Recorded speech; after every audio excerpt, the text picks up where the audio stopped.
everyone to the Ordinary Council meeting of the Wyndham City Council this Tuesday, the 1st of August 2017.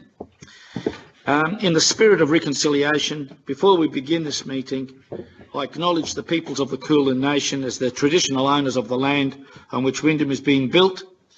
We pay our respects to their elders, past and present. Please stand for the opening prayer. We pray for guidance in the Council's decision-making to achieve the best outcome for the people of Wyndham. Thank you.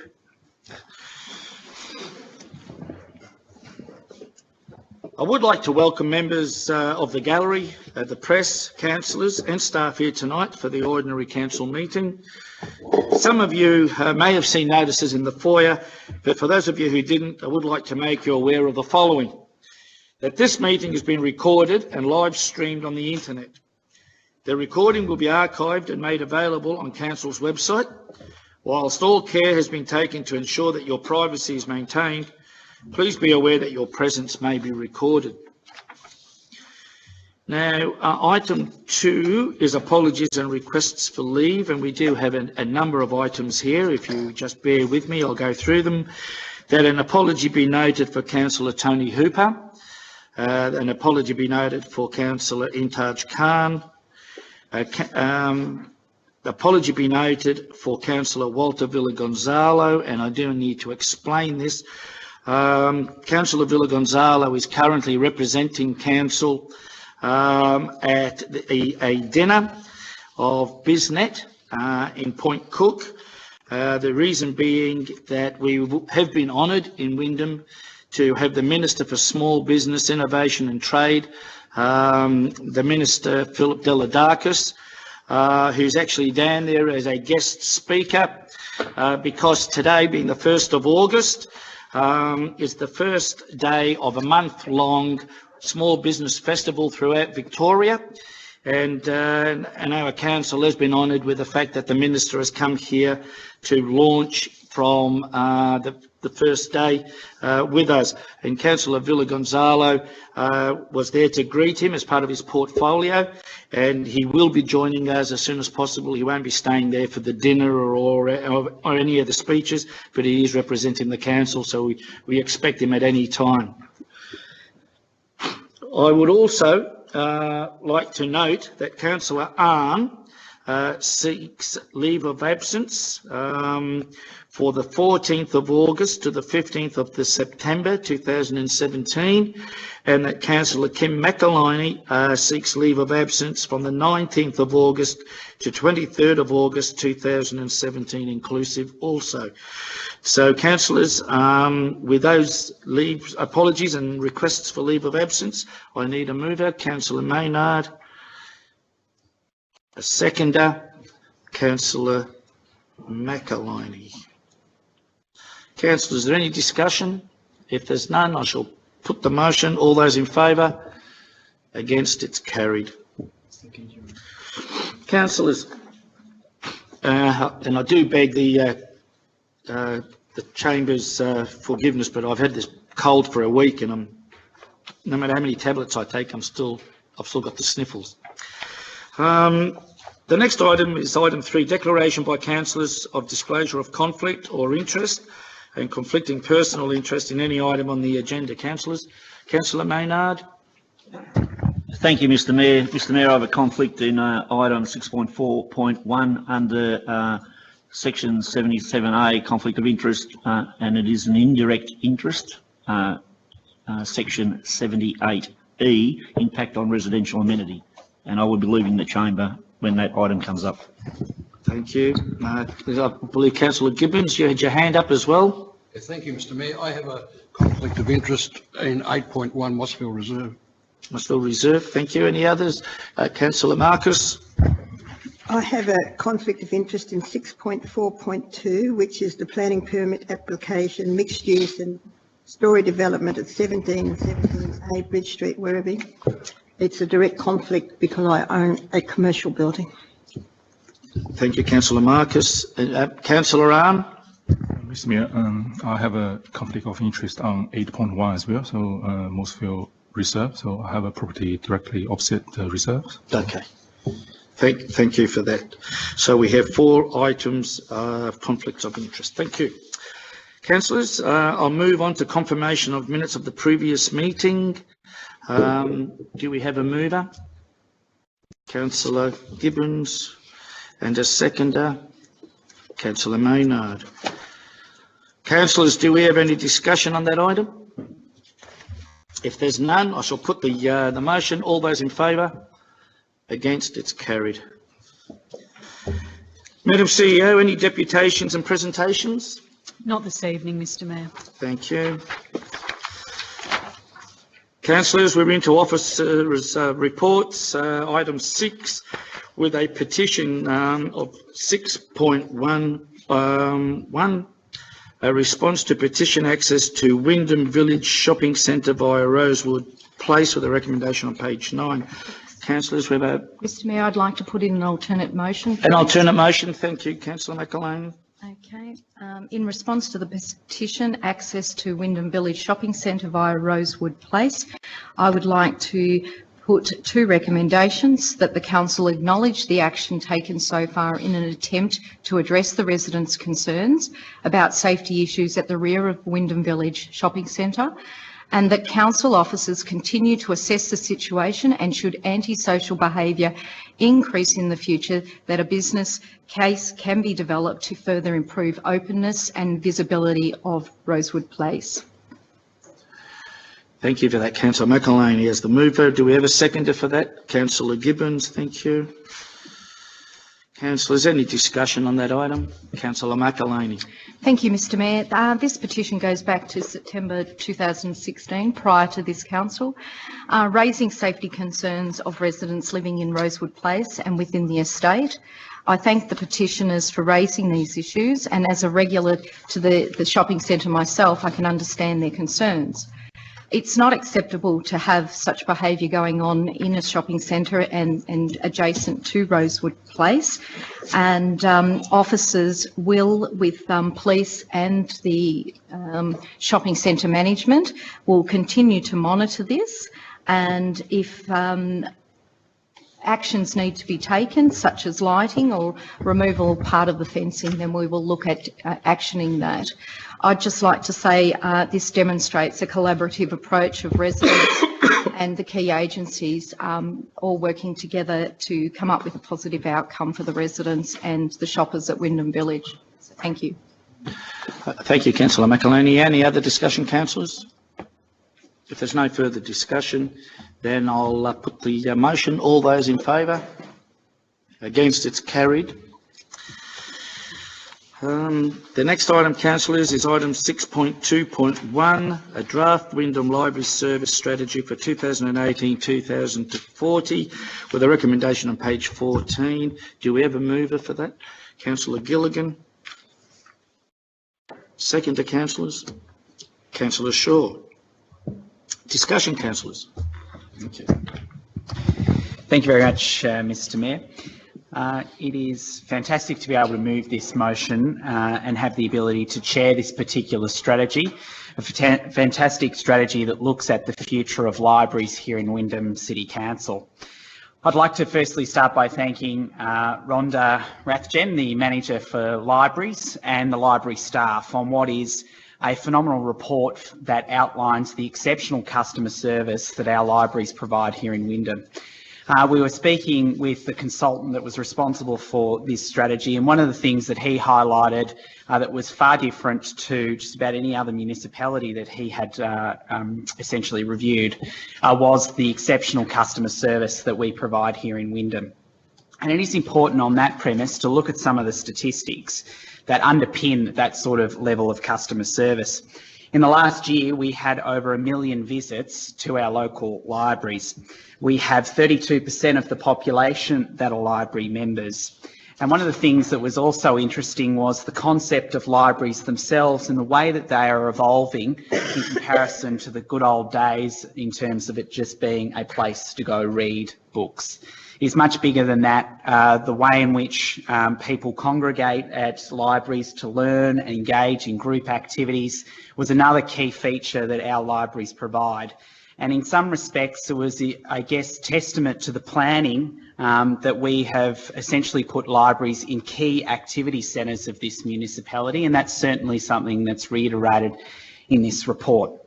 One of the things that is concerning though, and isn't limited to local government as a problem, and is something that will, in my view, become an emerging problem, is if you look at the map in the report and the particular quadrant within the municipality between the Point Cook and Truganina and Williams Landing area, and the ability for us with the population growth that we have to service these libraries. And it is something that we have to consider in the context of this strategy, and I'm sure that members of the community will also have a keen interest, particularly when they look at the demand on libraries that we have today, the future demand on libraries, and the investment that's necessary to deliver that education future that we talk so strongly about here in Wyndham. So with that, I commend this report. I look forward to this going out for public consultation. I think this is another great example of this city being well ahead of the game in areas in which we service. It is a reminder to us, though, of the problems for the future, and I look forward to the feedback that will come through. Thank you, Mr Mayor. Thank you, Councillor Gilligan. Councillors, any other discussion? Councillor Shaw. Thank you, Mr Mayor. Excuse me. I just want to say I echo and support Councillor Gilligan's comments, and I also look forward to reading the feedback we do receive from residents on this really important strategy. Thank you. Thank you. Councillor McAlane. Thank you, Mr Mayor. I endorse the release of the draft library strategy for public exhibition, and I encourage all residents and users of our library to make comment and put forward suggestions. The intent of the strategy is to provide strategic direction to guide the future development and provision of our library's facilities, services and programs in context of what is known at present time. The strategy has acknowledged that there are areas that will need more work to be undertaken and will be responded to through a 5-year action plan and will be presented at the October OCM. Given the strategy will be reviewed every 5 years, the rapidly changing landscape of which we live in the City of Wyndham will be key consideration in developing subsequent strategies and associated action plans. Wyndham libraries will continue to be innovative and adopters of early technology to provide the best practice of library services and programs. As a ward councillor for Harrison Ward, I have made known my concerns for Williams Landing, Truganina and the Point Cook area. The population forecasts are such that I believe we do need to have and start planning for libraries in those areas. Given the standard ideal libraries are catering between 45 and 50,000 people, Truganina and Williams Landing alone will have over 50,000 residents in those catchment areas, and Point Cook will have over 71,000 people in the Point Cook area. The officers have assured me further work will be undertaken by the Service Planning, Partnering and Reform Department, and we will be looking at that in the future. So I ask the residents of Harrison Ward, particularly, as I said, Williams Landing, Truganina and Point Cook, to please put in a submission. It is really critical that you do this. I look forward to the report in the future. Thank you. Thank you, Councillor McAlane. Any other comments? Councillor Marcus. Thank you. I've been here 11 years and I think we do a fabulous job with our libraries. They are a place to go, a place to enjoy, a place to learn. And I think in terms of libraries, we would probably be one of the best in Victoria with the work we do. And this report is lengthy, it's very good, it covers everything, but one thing on page 15 I'd like to see is as being a clever city, not a smart city. And I just think we are a clever city and we should let everybody know that we're a very clever city. The Library Services Strategy 2018 to 2040 will keep local libraries at the forefront, as Councillor McAlane and Councillor Gilligan have said. And to keep up with the technology, the infrastructure and the service providing is going to be difficult. And what our kids are learning today is not what they're going to be learning in 2040. And I think we have to move with all the new technology and everything, will we want books then, or will it all be online or something else? So I think these are the things that the council is already looking at to make sure that we stay abreast of what's happening in the world today. And as it says here, you know, we would like libraries that is not too far away from all residents, and I suppose I better put a little plug in for Werribee South and Little River. And what I'd like to see is Little River do have a lovely little library down there, and I think I spoke to Jenny McMahon and wondered if we could just take some new books down there all the time for them. And with Werribee South, I think, you know, they understand that they don't have a big population down there. But, you know, you never might know, we might just be able to put a little pop-up library so that they can, you know, borrow books as well. So that's what we need to look at, is all the different issues that we will come across. But apart from that, I just hope, like Councillor McInerney said, I'm quite sure the Yirrumur Ward residents will certainly be out there, and they will come back and tell council what they want in the future regarding their library services. Thank you. Thank you, Councillor Marcus. Councillor Ryan. Thank you, Ms. Mayor. I would also like to support this recommendation, so to put the draft policy to public exhibition, so that we invite feedback from our community. And as many our fellow councillors mentioned, you know, during 2016, 2017, so over 1 million people, you know, visited our 5 libraries. So this is an increase of more than 18% over the previous year. So this strategy could not come at a better time. So local libraries have clear, strong links with new and emerging technologies, as well as promoting a knowledge-based economy. And given the importance of these services and our constant high rate of community satisfaction with these services, we have to be focused on future needs and population growth. And as mentioned by my fellow councillors, that under the current library infrastructure scenario, so many of 50,000 residents in, you know, Williams Landing, Truganina, and Leverton North do not have access to a nearby local library. And I think we must look into this issue, and I'm pleased to know that we are actually, you know, working on this issue now. So that's very good. And I'm also pleased to see, you know, future learning and the culture programs get a strong mention in the draft library strategy. So this recognize that our library services has the capacity to bring people together and improve literacy and build communities connections, particularly for people from different cultural groups, backgrounds. And Mr. Mayor, given our recent awards as the winner of the 2017 National Award for Excellence in Government because of our, you know, technology, and I'm glad to see we remaining focused on new technologies and the ambitious ways we are proposing on focus on new technologies and support for library users are outlined on page 21, 22 on the draft strategy, and I'm proud we are really pushing the boundaries. So thank you, Ms. Mayor. Thank you, Councillor Ryan. Well, councillors, if there's no further discussion, I shall put the motion. All those in favour? The motion is carried. Thank you.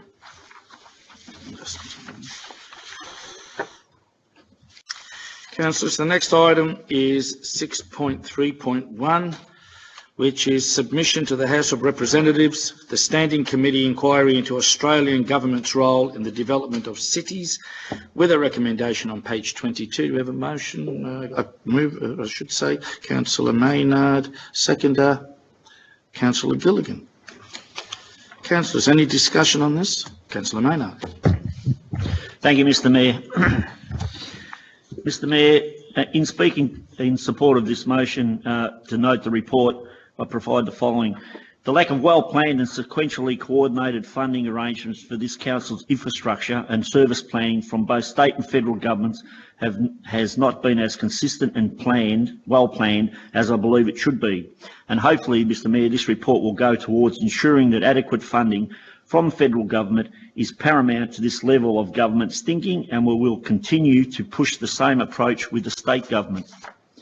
Uncertainty of much needed funding for our inadequate infrastructure and service provision has been highlighted on many occasions One such service that immediately comes to mind is the continued fight by this council to have the guaranteed funding for 5 hours of kinder from the federal government. Recently funded on the death knell and only for the next 12 months until December this year. Given the current rate capping environment, this only exacerbates the strain on residents. Both levels of government need to take politics out of this and recognise growth councils for what we are, growth councils. And this particular growth council has been growing at a rate of knots for as far as I can remember and will continue to do so. Mr Mayor, I do not have a problem with growth. What I have a problem with is the strain and stress that this continually unfunded infrastructure and services is placing on our residents. Our staff, who are doing everything they can to adequately plan for the expansion of our city, and who is trying to deliver the best outcomes for our residents. But currently we are doing so with one hand tied behind our back. Mr Mayor, quoting from a number of reports I've read from officers, the current state and federal government policy environment is having a significant impact on the future role of local government in service and infrastructure delivery. And further, the lack of government coordination and leadership in relation to the planning and delivery of such state-funded service and infrastructure requirements is also impacting on the community's access to services. How would this council fare if it operated in the same way, Mr Mayor? We are continually striving to create evidence-based and community-informed service models to determine what services and infrastructure is needed moving forward. Another I can mention is the sports strategy that we will be discussing later on tonight, Mr Mayor. We are basing what we need in this municipality on sound data and analysis to ensure we are meeting residents' needs now and into the future. And all we ask, both levels of government, do the same, and that our growth and need for National Growth Fund infrastructure fund to support the fast-growing outer suburbs with roads, public transport and health. Thank you, Mr Mayor. Thank you, Councillor Maynard. Any other discussion, councillors? Councillor Gilligan. Thank you, Mr Mayor. I was reading the Australian Financial Review and the Star Weekly today. One of the articles was focused on the land acquisition in Black Forest Road, and it discussed the value of that land at around $14 million back only about a handful of years ago to its current valuation of $400 million.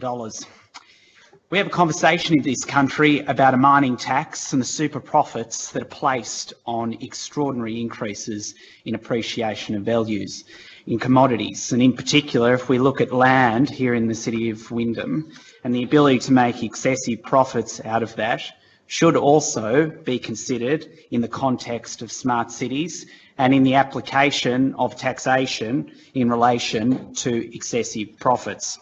And that may help should the federal government look at these areas, particularly given it's got a current position through the Foreign Investment Review Board of this application. And whilst this particular comment has no merit or indeed no relevance to that application, it does pose the question how we can have large pockets of land in our municipality be sold at excessive profits, hundreds of millions, and that ability for that to be looked at in the context of whether we can gain further income to help deal with the infrastructure pressures in our city. It is a fair and reasonable ask that something like that be looked at. It is extraordinary that we have had, in my view, a public policy failure in this area. The state government's happy to increase taxes around property. The federal government obviously has not looked into this area recently, and local government are copped with all the problems. And it is something that I think that we should look at, particularly given the amount of money that we're talking about and the ability for us to alleviate, at least in some parts, the problems that Councillor Maynard has mentioned. Thank you. Thank you. And councillors, any other? Councillor Marcus. Thank you. This is quite a lengthy report also, but I think they're just not listening, because in 2009 and 2013, when I was the mayor, our policy was if there is no more infrastructure, there is no more growth. And of course, it all fell on deaf ears. We are a growth council. I was on the NGAA where we went fighting for all the growth councils around Australia. I think there were about 25 at that stage, not quite as many. But they need to have a good look. But what we need to do here is we have to come up with something very different, something very innovative to make them sit and look. The state government at the moment, as I see it, through land taxes and stamp duty, are flushed with money. So if they're so flushed with money, getting what Joshua Gilligan said, they're so flushed with this money, they need to put it into the right infrastructure to help growth councils, whether it be the kindergartens that's supporting the roads and the infrastructure. But we are going to grind to a halt if we can't get these governments to listen to us. We will not, even now in Werribee, you can't get from A to B. People have been coming and telling me they're sitting in the car 4 hours a day to get out there to jobs. So they've also got to help us with giving us employment here in this city. And so I don't think anyone here on this council is going to sit back now. I think we're sick of trying to tell them our problems down here, but we need Lisa Heinrichs to get behind us, as she has done, and let them know we've had enough. And we want all of our infrastructure built so that it's a beautiful city to live in, but just to make sure that we've got the right infrastructure for all of our people. Thank you. Thank you. Councillors, any other discussion? If there isn't any, I shall put the motion. All those in favour? Against? It's carried. Okay.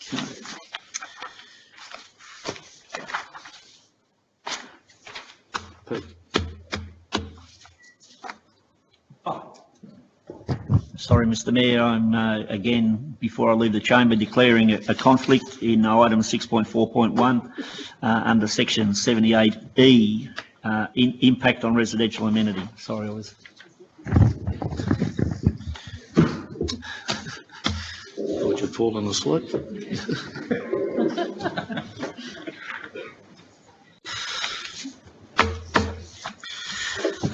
Okay, councillors, obviously we're looking at item 6.4.1, WIP 9192-16 with a recommendation on page 37. Do we have a mover? Councillor Shaw. Do we have a seconder? Councillor Gilligan. Councillors, any discussion on this item? If there's... Councillor Marcus. Thank you, Mr Mayor. There's a long history to this development out there, and it's before us again with the next section. And the application, I agree with what's in the recommendation. The application has been assessed against relevant sections of the Wyndham Planning Scheme, and the assessment found the development to be unsympathetic to the surrounding environment, and the proposed public open space reserve is inappropriate.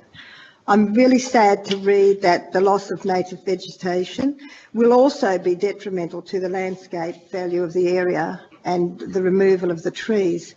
And I think this is something in my portfolio that Wyndham certainly needs more tree canopy, because we're 2 degrees hotter than the leafy suburbs of there. So I don't want to see any native vegetation to go, and also they've got native grasses there, which I don't read in here where there's an offset for those native grasses.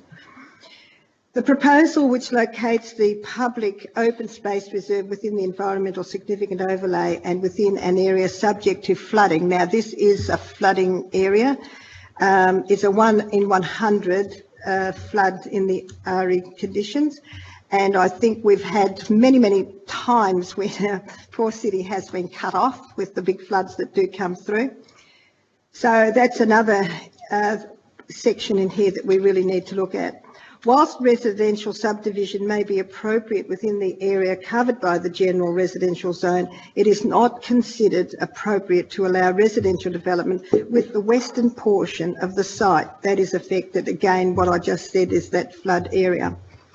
It is considered that residential development within this area does not appropriately implement and the objectives of the environmental significant overlay schedule number 1. So in light of the above assessment, and I've got many things underlined here that, you know, I've read what is outlined there.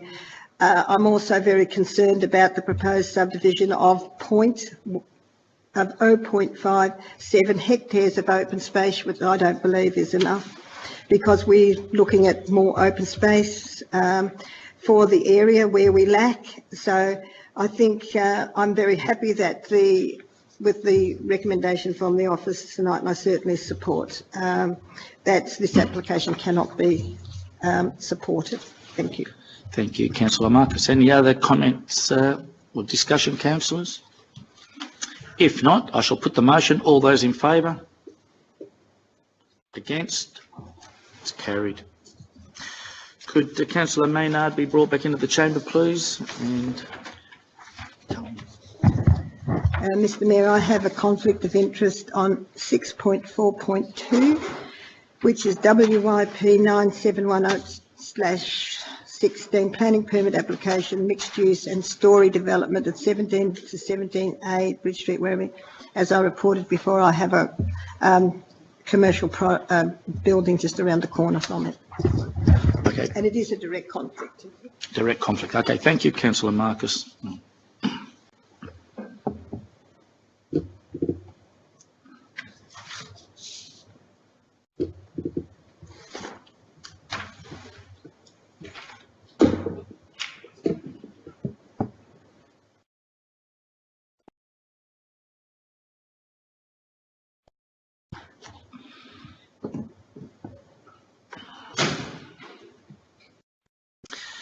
Okay, councillors, as Councillor Marcus said, it's item 6.4.2, WIP 9718-16, which is a planning permit application for a mixed-use 8-storey development at 17 and 17A Bridge Street, Werribee.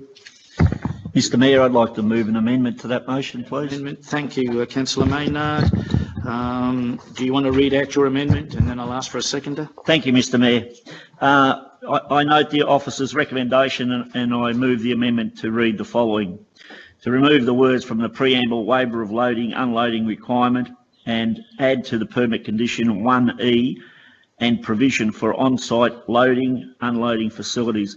Mr Mayor, my reason for doing that is such that the provision of the and the wording of the recommendation is such that that will have no effect on the recommended parking arrangements. Thank you, Mr Mayor. Thank you. Do we have a seconder for that motion? Councillor Shaw, thank you. Councillors, is there any discussion to this item? Councillor Maynard. Thank you, Mr Mayor. Mr Mayor, I intend to list some of the changes in the recommendation that the officers have made for our consideration, and with your indulgence, if I may. The original overall height was at 25.4 metres. The recommendations of the officers, and given some other items I'll mention, has reduced that to a maximum of 20 metres. There will be between 6 and 7 stories.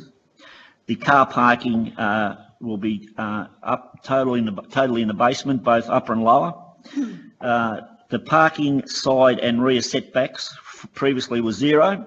They are now 4.5 metres. The setback to the commercial boundary on the southwest was a minimum of 2.5 metres, is now 4 metres. The setback to the commercial boundary in the northwest was a minimum of 3 metres, is now 4.5. And the setback to the residential boundary was 3 metres, is now currently recommended to be 9 metres. Mr Mayor, that is all I've got to say. Thank you. Thank you, Councillor Maynard. Councillor Shaw. Thank you, Mr Mayor. In speaking in favour of the recommendation, I do so with some mixed feelings. Mixed feelings because there are no strong strategic planning or statutory planning grounds to vote against the proposal. While some might not like to hear this, the applications with conditions added, and I'll discuss those in a moment, accords with many of the council's existing planning policies that were adopted by 2 previous councils over many years and following widespread community consultation. Yet, as acknowledged on the front page of the officer's report, the proposal responds less well to policy seeking a transition to the lower densities of adjoining residentially zoned land. This for me is a threshold issue, and I will say more about this in a moment. But I first want to acknowledge that several conditions are being recommended by the officers, which I do hope the community feels is a demonstration that we have listened strongly to their concerns. Councillor Maynard has covered off on a number of the changes to the development, and I have also considered seriously the fact that these conditions of sinking the car parking to an underground basement lowers the overall building height, as outlined in conditions 1A to 1D. I must also seriously consider that the conditions include increased side and rear setbacks. Other design, landscape, street improvements, screening, air conditioning, construction phase, nuanced provisions, exposed storage, external lighting, vehicle crossings, drainage, as well as graffiti prevention conditions will add to the quality of the development and reduce its impact on neighbours.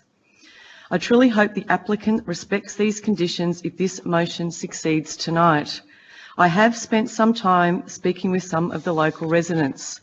I have also considered all the documentation provided to me, and I note this application has received very detailed officer consideration with 45 pages of background and assessment in the agenda and 35 pages of attachment provided as public information in the attachments also. Therefore, I have not come to my view quickly nor easily, Mr Mayor, but I am unable to oppose the motion and officers' recommendations for the reasons I have mentioned, especially the many conditions that will make a material change and improvement to the original plans submitted. As a local resident myself, having grown up in Wyndham, it can be difficult to comprehend the changes we are now seeing across our city. But our city is changing, as Councillor Maynard mentioned before, growing at a rate of knots. However, I have stated before in this chamber, I do welcome appropriate and sustained development, and this is certainly needed in our CBD.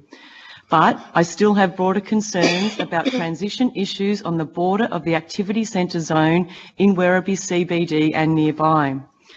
While Plan Melbourne refers to Werribee as a major activity centre, now being referred to as the capital of Melbourne's New West, and our local planning policy refers to it as a principal activity centre, I think we do need to have further discussions with officers about these transition and boundary issues. I realise many years went into planning and community consultation, and this cannot be ignored. As a community member and a new community representative, I want to be satisfied in the coming months that we're doing all we can to manage the transition and boundary issues for our residents that could arise from the inevitable exercise of drawing a definitive line on a map. I think as a council we should be speaking further with the officers as to whether there are concerns, and if so, whether they should or could be considered on a precinct basis or on a case-by-case basis, as we have done in this instance. Thank you, Mr Mayor. Great, thank you, Councillor Shaw. Any other discussion, councillors? Councillor Gill. Let's make a brief comment. I think this is a perfect example of where we have taken, once again, our responsible planning authority hat really seriously. I think the very carefully considered amendments to the original proposal that take into account the concerns that were raised by community have been very well articulated in this particular motion here tonight. But not only that, we have to accept the inevitability, given the population pressures and the importance of our activity centre within our municipality, that going up will be the way we're going for now and into the future. And it becomes a matter of individual applications about how far up and the way in which those particular applications are based on merit. That becomes the determination, of course, of members of this council. But I think overall, this is a fantastic example of well-balanced planning authority that is us. And I hope that the applicant considers that in the context of, should this succeed tonight. And if they don't, well, obviously I wanted to make my voice known on the public record should they seek to take further action in an appeals process, which I think is rather unreasonable given the amendments that have been put in relation to this motion. Thank you. Thank you, Councillor Gilligan. Any other discussion, councillors? Because if there isn't, I shall put the motion. All those in favour? Against? It's carried. Thank you. Could we have Councillor Marcus back in the chamber, please?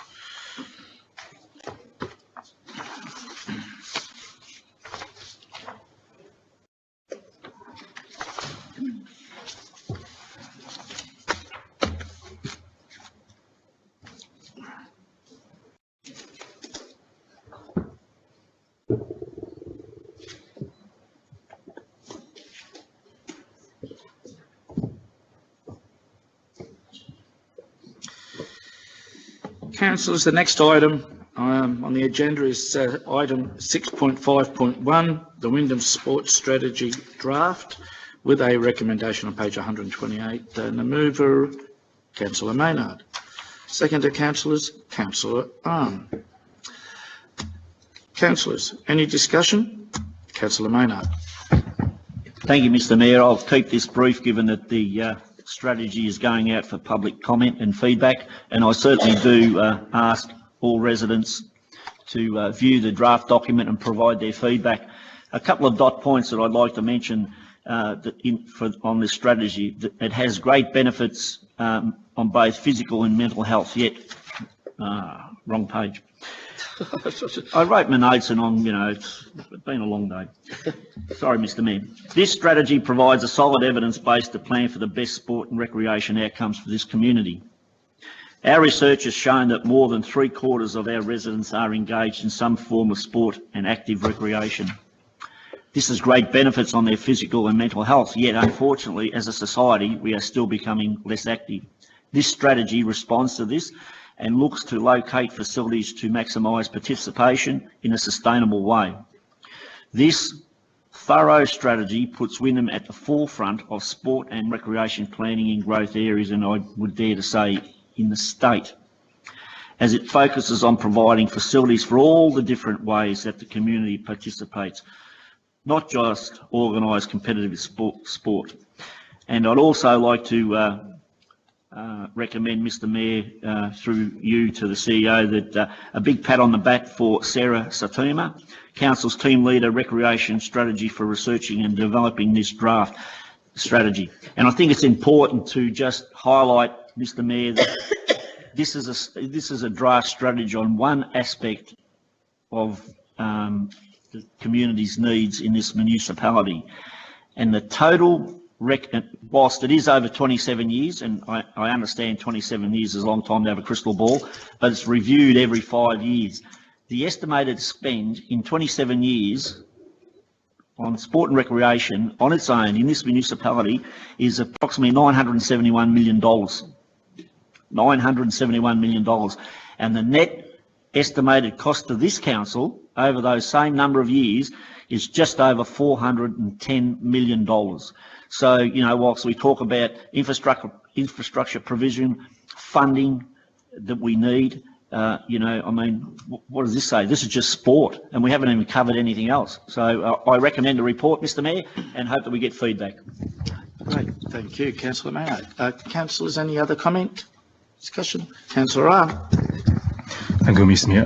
I would also like to support the recommendation to put this draft strategy to public exhibition, and because I think this draft strategy is a very good strategy, and I do encourage our residents to have a detailed look of this strategy, and please provide us some feedback. So yeah, that's it. Thank you.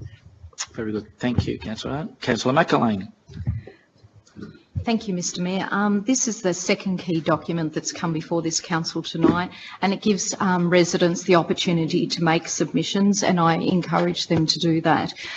When you have 10% of your population under 4 years old, and we have a very young population, sport and recreation facilities are such critical parts of Wyndham's infrastructure spending. Our children need to be engaged, and what better place is on our sports facilities and our open spaces. Sports facilities build communities within communities. The endless hours of our volunteers, the relationships that are built cannot be underestimated, and I feel, and I honestly say this, is it builds the family unit. These days, health and well-being is so high on the agenda in work and play, and age seems to be no barrier. We as a Growth Council can make a real difference in the recreation and open space. The strategy caters for all response to barriers in participation, such as gender, age, ability and ethnicity. It takes into account the changing population needs and the demographics when planning for reserves. The strategy has been shaped not only by this council, but the community, the mini volunteers and the organisations that live, volunteer and work in Wyndham. So I look forward to the final document coming back to the chamber. The final report will play an important part of our corporate plan and our vision in this council term and in future terms to come. Thank you. Thank you, Councillor McAloney. Any other discussion, councillors? If not, I shall put the motion. All those in favour? Against? It's carried.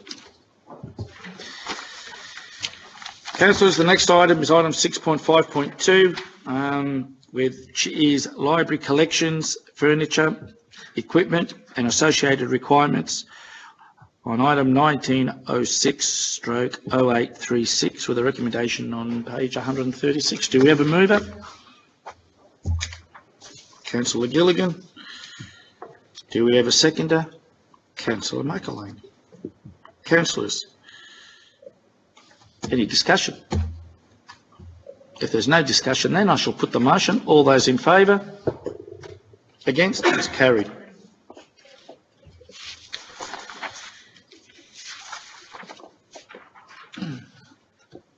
Next item is item 6.5.3. Councillor Villa-Gonzalo, before I get your point, I'd like to thank you for representing myself as the Mayor and the Council and the community with the Minister tonight, and I'm sure I'll get a verbal report off you how it went, but we appreciate you taking time out to go and do that for us, because it was a special occasion, as it's the start of obviously the Small Business Festival in Victoria. Yes, the Minister sends his regards to the Council and thank the Council for inviting him to grace the event tonight. So, well, let's hope when we go knocking on his door, he remembers us. I told him that you're shouting coffee.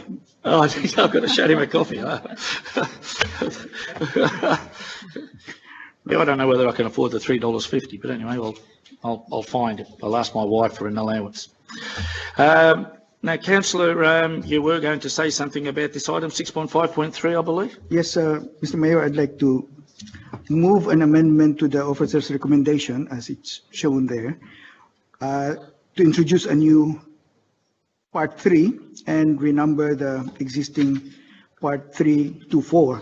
This was circulated to the councillors earlier today, and the recommendation reads that Council acknowledge that a review of the procurement policy is underway and will include consideration of social procurement principles.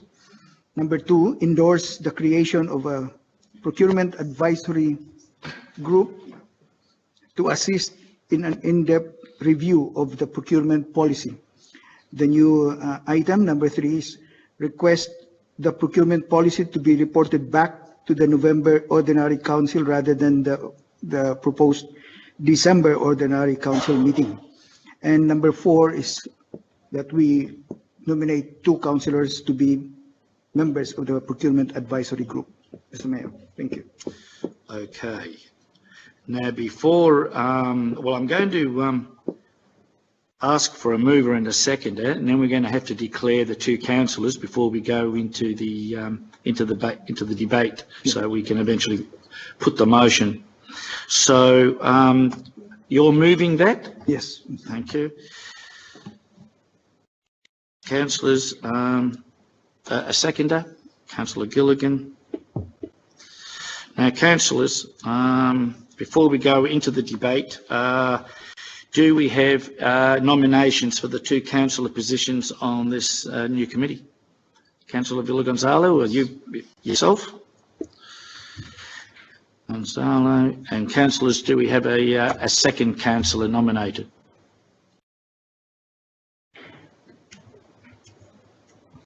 Councillor Shaw, thank you for that. Okay, councillors, now we're open for debate. Councillor Villa-Gonzalo, do you want to speak? Yes, Thank you, Mr. Mayor. I'd be short. The reason why I am wanting to move this amendment is that I believe 3 months is sufficient time to review the many existing models already available and to convene the procurement advisory group and to provide updates along the way to councillors. I also think that it is important we move more quickly towards outcomes. Social procurement is an important issue in our community. Our objective is to create local jobs for local residents. And the more we spend, every month we spend ratepayers' money. So the earlier we can have the social procurement policy in place and implemented, the better for our community. Thank you, Mr. Mayor. Okay, thank you, Councillor Villagonzalo. Any other discussion, councillors? I'll make Councillor Gilligan? comment that obviously as seconder I do support Councillor Villagonzalo's amendment to this motion, and obviously it's fantastic to see two councillors, should this motion get up, be appointed to this advisory group. So well done for both of them for nominating. Thank you, Councillor Gilligan. Any other discussion, councillors? If not, I'm going to put the motion. All those in favour? Against? It's carried. Thank you. Councillors, the next item is 6.5.4, new lease proposal, SES premises at the rear of the Civic Centre at Werribee, with a recommendation on page 147. And do we have a mover? Councillor McElhaney, seconder, Councillor Gibbons. Now, councillors, is there any discussion on this item? Councillor McElhaney. Thank you, Mr. Mayor. I will be supporting the recommendation for the extension of the lease of 5 years with a 5-year option at the rear of the council civic centre. And also, while not stated in the report, they will receive their annual grant of $20,563 this year. The importance of supporting our emergency services such as the SES cannot be stressed, and I was keen to see this report come to council as soon as possible to give the Wyndham SES certainty, given their lease expires in November 2017. The SES are a control agency for flood, storm, tsunami and earthquakes. They are called frequently to assist in road accidents, assist with lost persons, and more on crime scenes and counter-terrorism operations. I would like to further add, while not in this report, there has been numerous announcements and a little confusion with the funding arrangements since the state government announced funding for the SES in recognition of the important service they provide. State government announced $14.9 million for operational costs of SES units located at on council land. State government also announced a new SES Point Cook Station building, allocating $2 million, which they should be congratulated on, and timely given the growth in Point Cook area. This brings the number of SES units to 3, or locations to 3. However, the funding does not include additional funding for land allocation, so the SES must source land within the next 3 years, and I hope that the government's new surplus land register may assist with sourcing a suitable location. Council will continue to engage with agencies such as the Victorian SES, MAV, Emergency Management Victoria, to understand the short, medium and long-term requirements for Wyndham SES units and the impact on changing funding arrangements. Lastly, tonight is an opportunity to speak and acknowledge the tremendous work of every volunteer in the SES. There are over 40 volunteers covering our entire municipality, and I'm hearing this is growing with a diverse group of volunteer residents putting their hand up, which is fantastic. Only last Saturday evening, while I was at the MAV conference, I contacted Wyndham Controller Laurie Russell to see how the crew were going with the extreme high winds, and they had already taken 89 calls by 6 o'clock that evening, including the missing kayaker. Laurie, I believe you're in the audience. Just take back to your unit. We appreciate all the work that you do in our city. Thank you. Hear, hear. Thank you, Councillor McElhaney. Any other comment, councillors? Councillor Maynard. Thank you, Mr. Mayor. Mr. Mayor, what can I say? I think it's a no-brainer. But, I certainly commend officers for their recommendation. The Wyndham SES and this council have and will continue to have a very close working relationship. As Councillor McElhaney has mentioned, only last weekend I had 86, but I'll go with 89, calls from residents during the very strong winds we experienced. And again, the local SES worked hand in glove with our dedicated depot staff. This council values very highly its working relationships with all of our emergency services, and on this occasion we are discussing the Wyndham SES.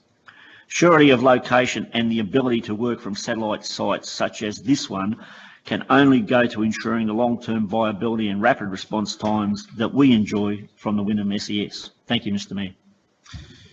Thank you, Councillor Maynard. Any other comment, councillors?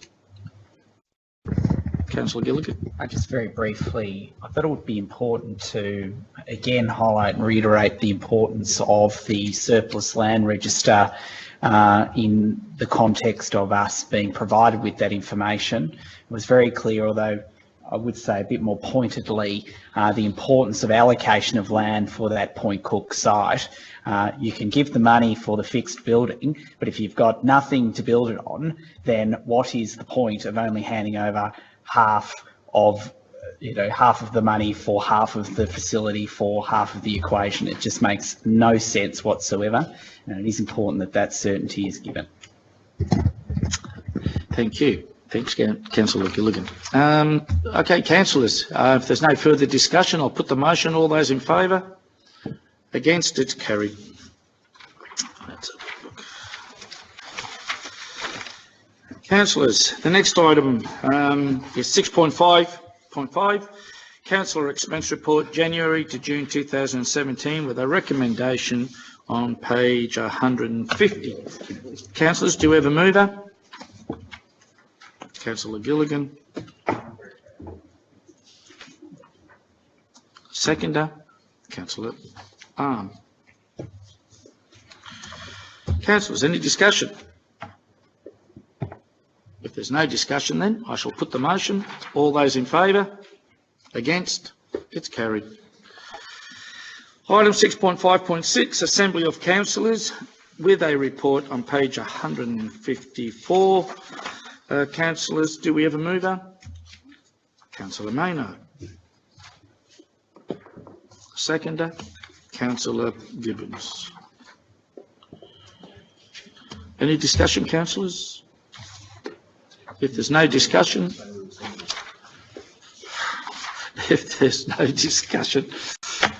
I shall put the motion. All those in favour? Against? It's carried.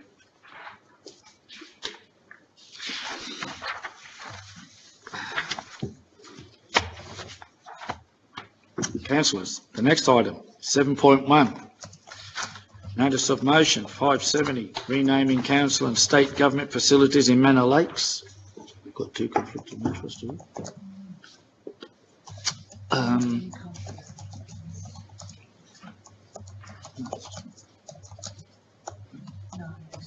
Oh, it's the next one.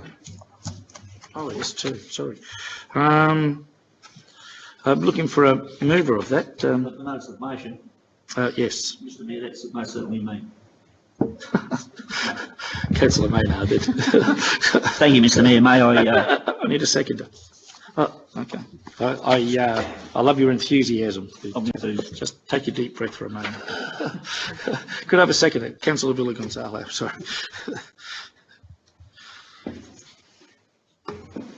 I wrote the two conflicts on the wrong page. Councillor Maynard, now I assume you would like to say something. Firstly, Mr Mayor, I would just like to reiterate the notice of motion that the Mayor write on behalf of Council to the Treasurer and Member for Werribee Tim Pallas and the Minister for Public Transport Jacinta Allen MP requesting the State Government rename the Wyndham Vale Railway Station to the Manor Lakes Railway Station. Mr Mayor, in making this, in putting forward this notice of motion, I say the following. As we are aware, in 2015, the state government declared Manor Lakes a new suburb name in the city of Wyndham. In 2016, the state government adopted new statutory requirements for naming rules for places in Victoria. These updated rules confirm that infrastructure features should use the name of the suburb in which they are located. Railway stations are an important infrastructure feature in a local community. The Wyndham Vale Railway Station is a stop on the Geelong to Melbourne rail line on the recently completed regional rail link and is located obviously in Manor Lakes. Mr Mayor, if I can just, with your indulgence, prior to 2012 and being elected to council, I sat on the community reference group for the regional rail link as a representative of this city, one that this committee that the late John Nicol chaired. And I did, at a number of those meetings, ask the question, what is the name of the station? And I was told at that meeting that the build name of the station was Wintervale Station. And I quite clearly said, and it's one of the things that I still can remember, that I said, well, my suggestion is that you name the station Manor Lakes, because as far as I know, and I'm aware, and as far as I'm concerned, Manor Lakes will be a suburb. It is. And now we're asking the state government to go and change it at cost. Unusual. Given that the train station is located in the new suburb of Manor Lakes, it is important to ensure that this infrastructure feature reflect the requirements of the state government naming rules, and it is easy to locate for our community and for our emergency services. Therefore, through this notice of motion, I seek council resolution of the right of the state government to have the name of the railway station renamed Manor Lakes. Also, councillors, as a side note, but not directly addressed by the notice of motion, but for information, I note that the current Wintervale Community Learning Centre is also an infrastructure feature. It is also now located within the suburb boundaries of Manor Lakes, and accordingly I understand that council will be making the necessary administrative arrangements to amend the name of this learning centre to reflect that it now falls within the boundaries of this new suburb.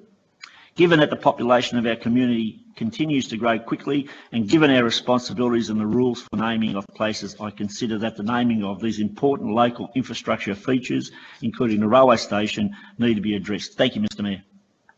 Thank you, Councillor Maynard. Any other discussion, councillors? I think Councillor Maynard adequately described all. I'm sure the Iramu councillors are very happy about this. It's logical that the learning centre and the railway station and probably the fire brigade are all Manor Lakes. Well, that's the other thing. The CFA might be moving into Manor Lakes as well. You never know. Okay. We will watch this space with interest. Well, councillors, if there's no other discussion, we'll put the motion. All those in favour? Against? It's carried. Thank you. Now, councillors, we're down to item 8, Council Seal 8.1, awarding of contract C1870/17, construction of the Mossville Reserve Sports Pavilion and Car Park. Councillor Gibbons. Pecuniary interest, Mr Mayor. You have a pecuniary interest. Thank you, Councillor Gibbons. And Councillor Arm. I also have a conflict of interest. You also have an interest as well. Thank you. If you could both vacate the chamber, I would appreciate it.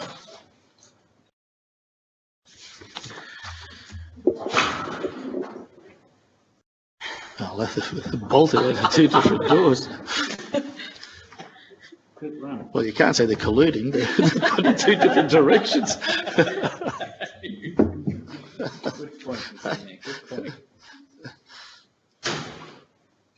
Okay. All doors closed. Fine. Councillors, can we have a mover of that motion? Councillor Maynard. And a seconder? Councillor Gill.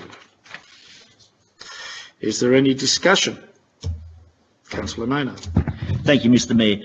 Whilst not having prepared any notes on this one, it's the natural process that this council goes through, and it's highlighted in the sports strategy of identifying the needs of the residents both now and in the future. This particular redevelopment has been a long time coming, and it will put the Mossville Reserve as certainly another jewel in the crown of Wyndham's sporting provisions. Thank you, Mr Mayor. Thank you, Councillor Maynard. Any other discussion? If not, we'll put the motion. All those in favour? Against? It's carried. If we could have the councillors back in the chamber, please.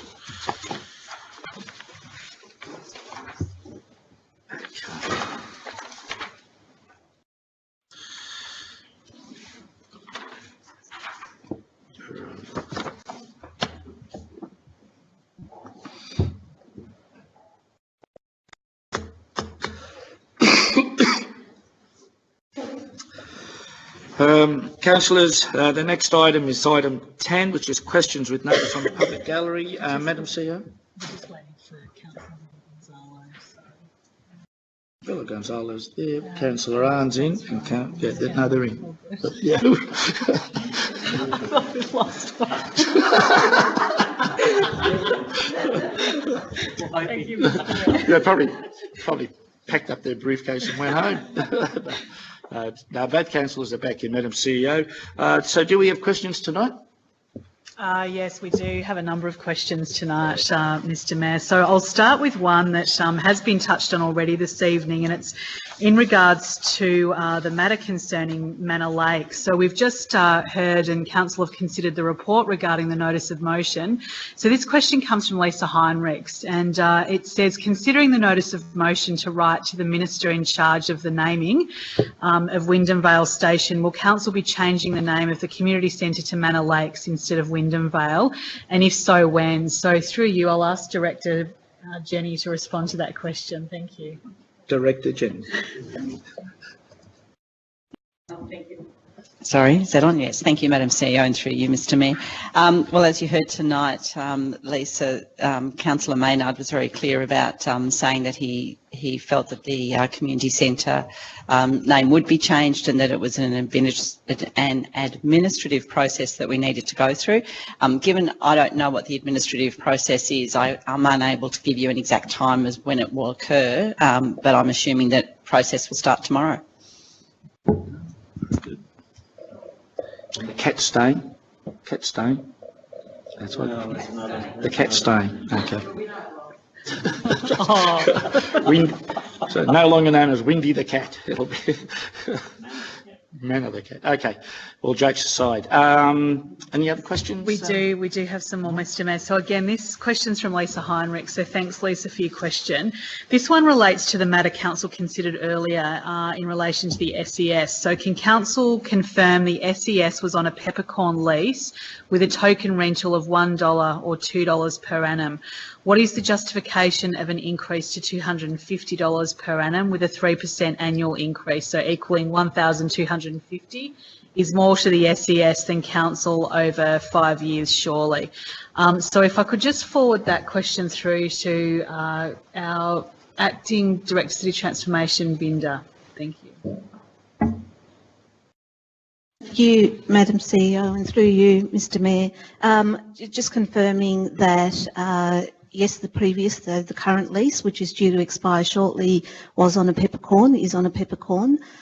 Just in looking at future sort of pricing structure, the 250 is an administrative charge, really in terms of the preparation of the documents and ongoing conversations about sort of maintenance requirements, etc. So it's just really recognising that the 3% increase is sort of a CPI estimate that's in there, and it has been discussed with the SES in terms of the revised structure. And just like to point out that you know, the third year of the grant, as mentioned earlier, of circa 20,000, that is on top of the lease arrangement. Thank you.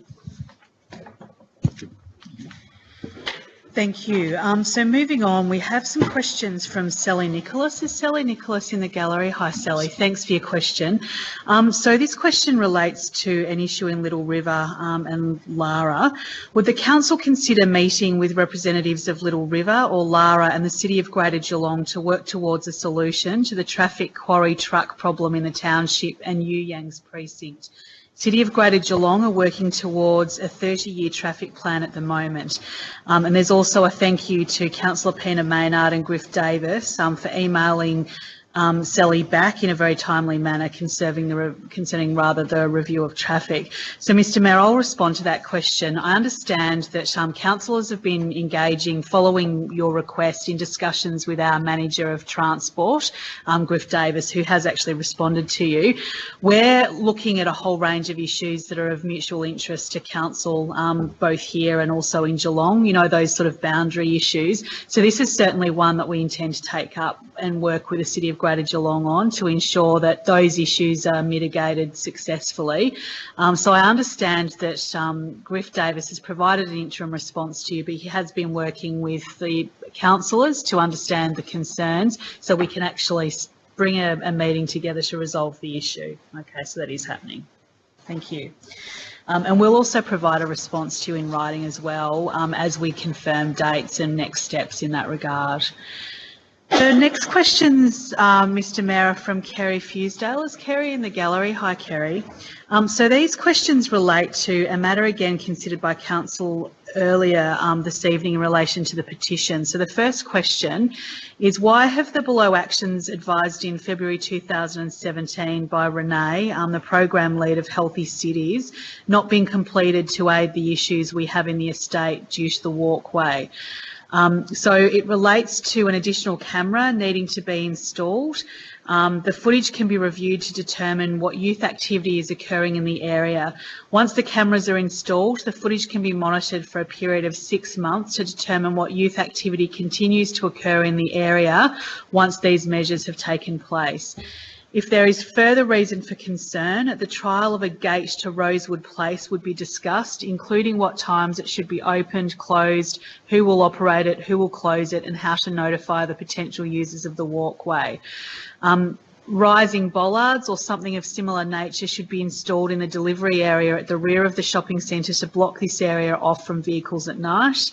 Additional bins should be installed at either end of the shopping centre to prevent dumping of litter, and solar lighting to prevent youths hanging around that area at night.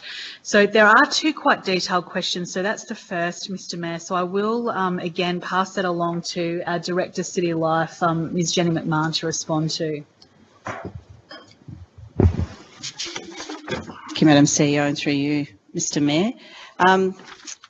Thank you, Kerry, for your questions. I have got some information here which is quite detailed, but I guess in summary, the actions that you're referring to, which have been agreed to at meetings, are really the responsibility of centre management, so I understand. Now, I do believe the bins have been installed, but I don't live there and you do, so you'll know better than me whether they have or haven't, but I'll certainly be asking officers to follow that up with centre management. They are still looking at the rising bollards or something of that nature, and primarily they're looking at a number of options that could serve that purpose, as was agreed. The issue of the solar lighting, I understand that we've had both Vic Police and also some officers from Council have a look there, and the sense is that the solar lighting's not going to improve the lighting situation there at all, and in fact the lighting there at night is adequate for the needs. So apart from those matters there, and I guess the point that was raised by Councillor McElhiney tonight as a result of the officers' report, that officers will continue to monitor the situation, and certainly if there is any increase in the activity there, then a business case will be made to come back to Council for further discussion about what other things could be done. Thank you, Mr Mayor. And the second question regarding the same matter is, why has a report been presented stating that at this stage the clean-up of the back of the shopping centre has greatly improved the amenity of the site and no further action is required? And the comment here is that the issue that 64 residents petitioned for did not relate to the back of the shopping centre. The petition was specifically regarding the access to the estate by unsavoury characters, and this issue has not gone away. The problems are still there. Only 2 weeks ago, I was personally scared by someone jumping out from behind the electricity box located in the area. He proceeded to walk through to the shops. Lucky nothing serious occurred. We believe a business case should be developed to close this access off, not open it as per the suggestion. The residents of the estate have offered to fund the closure of the access and don't understand why this offer has not been considered. So again, through you, Mr Mayor, I will refer that matter through to Director of City Life, Jenny McMahon, and again, I guess just highlight that it does connect somewhat with the response Jenny provided just now. Thank you, Madam CEO, and through you, Mr Mayor. Kerry, I guess that the position from us is always to try and maintain access, and I'm sure that that was explained to you in meetings that had been occurred. And in fact, there is some concern that if that access is blocked off, then it becomes an area where people can congregate. So the work that we do is to try and keep the place clean, hence the removing of those containers that were covered in graffiti. There was certainly a clean-up done in that area. I think it was there were syringes and other things found there and quite a bit of rubbish. So those things have been cleaned up, and I would hope that that continues to stay that way. We certainly know from experience that if places aren't kept looking clean and neat, and where there's a lot of graffiti and things, it actually encourages more of that behaviour. So the attempt is to try to clear that up. Again, in the report, I think we've covered that the preference is to keep that access open, but we're certainly open to continuing the conversations with you. If that doesn't solve the issue, then we'll come back to you with another option. Thank you, Mr Mayor. That concludes the questions for this evening. Thank you, Madam CEO. Councillors, the next item is item 11.1, which is Councillor Delegates' Reports, with a recommendation on page 169. Councillor McElhaney? Thank you, Mr Mayor. I'd like to make an amendment to item 11.1. Yes. That I move, 1, we receive and note the Delegates' Report as tabled. 2, include this delegate report in the minutes of the meeting, and note that Councillor Maynard has replaced Councillor Shaw as the council representative on the Metropolitan Transport Forum. Thank you, Mr Mayor. Right, okay, and you're moving that motion? Yes. Thank you. Do we have a seconder for that motion? Councillor Gilligan. Any discussion, councillors, on delegates' reports? Councillor McElhaney. Thank you, Mr Mayor. My Safer Communities portfolio has been a busy one, as everyone can imagine, working with community neighbourhood watchers, portfolio meetings, meeting with Victoria Police, Neighbourhood Watch, Victoria and Crime Stoppers, Westgate Road Safety, and the community CBD Traders Safety Community. Even last Friday, I had a presentation by the Department of Justice in the Wyndham's Department of Justice, the Community Correctional Services, and met with the Sheriff's Department on fines and warrants in this city, which was interesting. Since I've taken up the Safer Communities portfolio earlier this year, I've written to the Minister for Police for more police, and we have been allocated more police. Most recently, we wrote to the Minister for Transport and the Superintendent of Transit Police following a request from the CBD safety group that PSOs start at 4 o'clock on stations, as this is the highest peak times in train travellers, and is hindering our perception of safety. I talk about the elected community members that have sat on 2 meetings with me so far. They have strong links and experience in the various areas, including the Maori Wardens, road safety, South Sudanese community, young people in education, people with experience in gender equity, and with the Aboriginal community. So I consider I have a fantastic group of elected community reps on my Safer Communities portfolio. And I thank the work of the neighbourhood watchers in the area. Council is building strong links with the community, and I'm attending safety meetings, coffee with the COP programs, and meeting retailers in shopping centres. We've recently updated our council website on safety materials, fact sheets and tips to help assist residents and businesses. And I thank you for the huge effort by council officers in recent times to bring meetings together with key stakeholders, Neighbourhood Watch and Crime Stoppers. However, I'd like to make a couple of things really clear tonight. It's not council's role to police crime. Crime prevention is the responsibility of Victoria Police and the state government. This council and myself will work hard to improve safety where we can. Wyndham has the lowest crime rate of all suburbs in the west. While stats are always a contentious issue, our biggest crime rate is our family violence. And we are working with relevant agencies, including the recent funding that we've received to tackle this issue. Where's the community need to stand up and own some of this responsibility?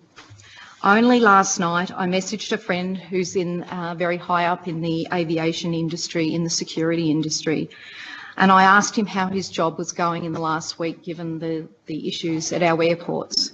His response was, "We can't do it alone. Everyone has eyes and ears, and we need to exercise awareness and vigilance." And I further would like to add, simple things to reduce crime. And I mean, they are really simple things. Lock your car. If you have a garage, use it. The number of cars left out, Mr. Mayor, in shopping centre car parks is just inviting trouble. Take valuables off the seat, away from sight. Put them in the boot. Every resident who owns a car, put safe plate screws on registration plates. Absolutely no excuse. They can be obtained at Wyndham North Police Station and various operation plate days held by our neighbourhood watch groups and our service clubs. I hope, with the help of Victoria Police and the neighbourhood watchers, to have a municipal-wide plant number plate day in the future with the cooperation with these groups. The other issue is retailers, particularly large retailers. I recently had discussions at Coffee with the Cop, and it was interesting. A major retailer doesn't have any loss prevention strategies. Don't give police any more work than they have. If you see or know of crime and you don't want to get involved, report it to Crime Stoppers, 1800 333 000. Doesn't matter if you come up on your mobile phone, they don't take your mobile phone number and they don't take your details for your emails. If we all took any one of these simple measures, we could really make a dent in our crime rate in the city. I truly believe this, and leave the police to deal with some of the more indictable crimes of this city. Petty crime can be alleviated, but just some common sense approach from our community members. So I hope people will take that on board. Thank you. Thank you, Councillor McAloney. Any other delegates' reports, councillors? Councillor Marcus. Thank you, Mr. Mayor.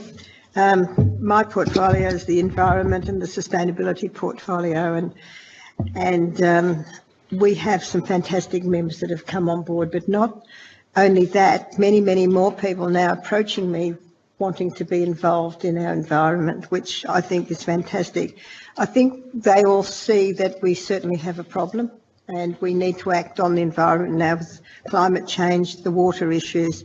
And at our last meeting, we discussed our domestic animal management plan, and I think we're making inroads already. We have the Maddie van that comes here to the council every 2 to 3 months, and we're sterilising quite a few cats mainly.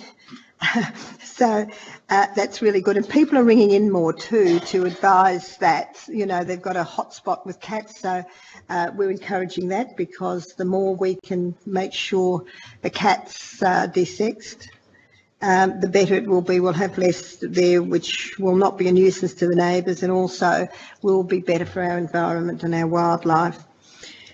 The presentation, we've just passed that, the draft city forest and habitat strategy, which is really important. The street treat policy, which, you know, we certainly want to make sure that we're planting the right trees in all the streets. And of course, the integrated water cycle management plan update. But the one we're really going to concentrate is the presentation on Wyndham's war on waste. Some of you may have watched the Melbourne's war on waste. So please keep watch for the big plastic ball that will appear in Werribee. And there'll be some more very exciting things which we're not going to tell you, but my God, when everyone goes down the main street of Werribee, they'll see it. What we were going to try and do is to make sure, and we will be involving all the schools as well. So what we want to do is make sure we're educating our residents to make sure that they're all well aware that we created the monster of the litter in Australia and the world, and we now need to do something about it, because if we don't, all of our fish in the sea, which is one of our biggest problems. The other thing is the textiles and clothing, 30% going into landfill, and we just have to make sure that we stop what we're wasting. So please, we've already got on some of our council trucks, clean, keep Werribee clean, which is, we're getting quite a few good results on that. So, and I have to say Little River, Sally, is probably one of the best. You don't find much litter down there because the Lions Club clean up down there, and all they do is ring up, can we have some more tip badges? So if we can get everyone in the city of Wyndham doing what they're doing at Little River, it will be fantastic. Great. Oh, just forgot, Coles and Woolies have agreed. Very quickly. Yeah, have agreed that they will stop using those very light plastic bags, but that will be probably a couple of years down the track. But at least Coles and Woolies are now ready to talk to us, which is really, really good. Oh, that's good. That's good. Yeah. Any other councillors got a delegate's report? Because if you haven't, guess what? I actually get a chance to say something. So I'm going to make up for 8 months on not actually debating in the chamber. But the delegate's report is growth and transport. Very briefly, I must admit that the people that we chose to put onto this report are very conscientious and just seem to want to absorb information and get on with things. It does say on page 170 what some of the things that we've been looking at. They were very keen on finding out about the railway level crossing removals, and also to find out more about the OSAR package, which is the $1.2 billion for road improvements in the in various areas around Wyndham, especially in the eastern side. The actions arising, very briefly, we're looking at creating an app. There's going to be so many roadworks start to happen around the city of Wyndham over the next 12 months, and they'll be going on for probably 2 to 3 years in some cases, that we're going to investigate whether we can put up an app so that people can actually check to see where the road closures or the half road closures are. So before they leave in the morning, they'll be able to have a look and say, okay, whoops, it looks like they're going to be doing the roadworks in Palmer's Road. I better find another way around it so that I can get to work and whatever. And so you'll be quite happy about that, Councillor McElwain, anyway. But so if we can get that app up and running, I think that's going to be a great help. And of course, it'll also help with all the roadworks that are going to occur on the west side of the municipality, which is Armstrong and Ison Road and all of those. So we're working on that, and I think that that'll be great. My other portfolio, which is cultural diversity, again, great people there. I'm going to go straight to the actions arising. One of the main ones is that the committee agreed to send a letter to the federal government regarding the contributions to citizenship ceremonies. The community may not be aware, but we run citizenship ceremonies on a regular basis. Within this 12-month period, I think we'll probably have somewhere up around about 26 or 28 citizenship ceremonies, which a number of councillors come to. We usually hold them on a weekend, so people are available. We average about 120 to each ceremony and about 150 or 160 friends and relatives cheering and supporting them. And the problem being, we have great staff who come along and help on a Saturday, but it's all done at ratepayers' expense. So citizenship ceremonies are done on behalf of the Commonwealth.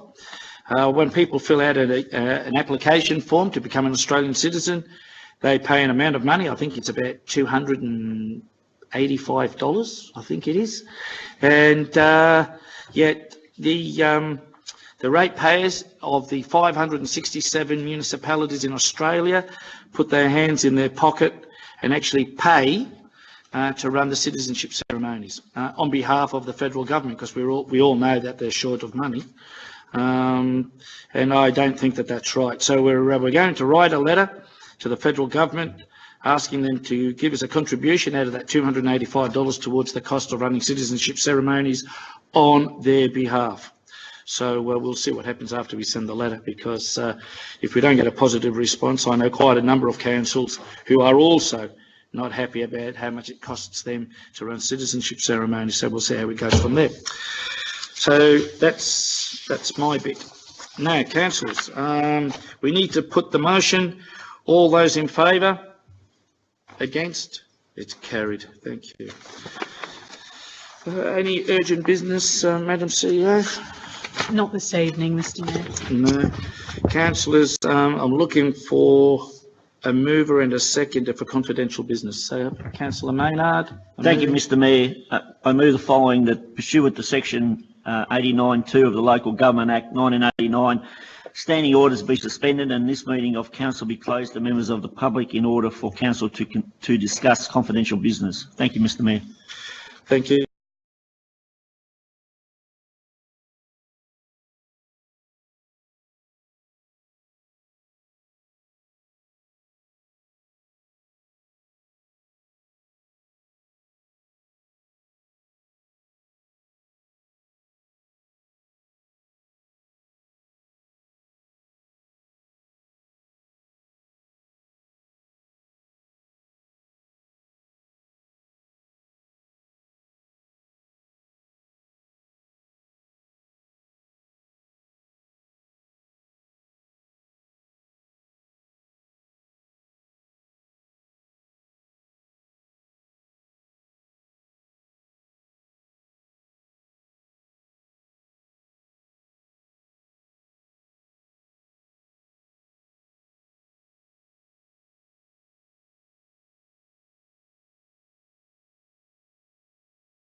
Standing orders be resumed. Thank you. A seconder, Councillor Gibbons. Wait for the doors to be opened and the gallery to enter the chamber.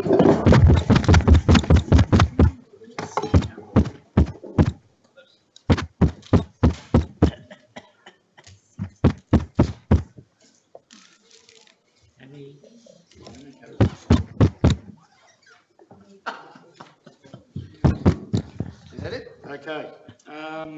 Councillors, any discussion on this? Mr. Mayor. Mr.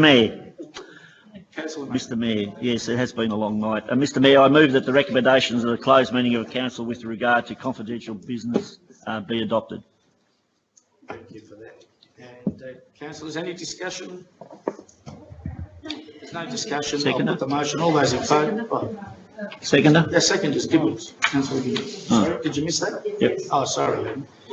I'll put the motion again. All those in favour? Against? It's carried. Thank you, everyone. Declare the meeting closed at 8:37 p.m.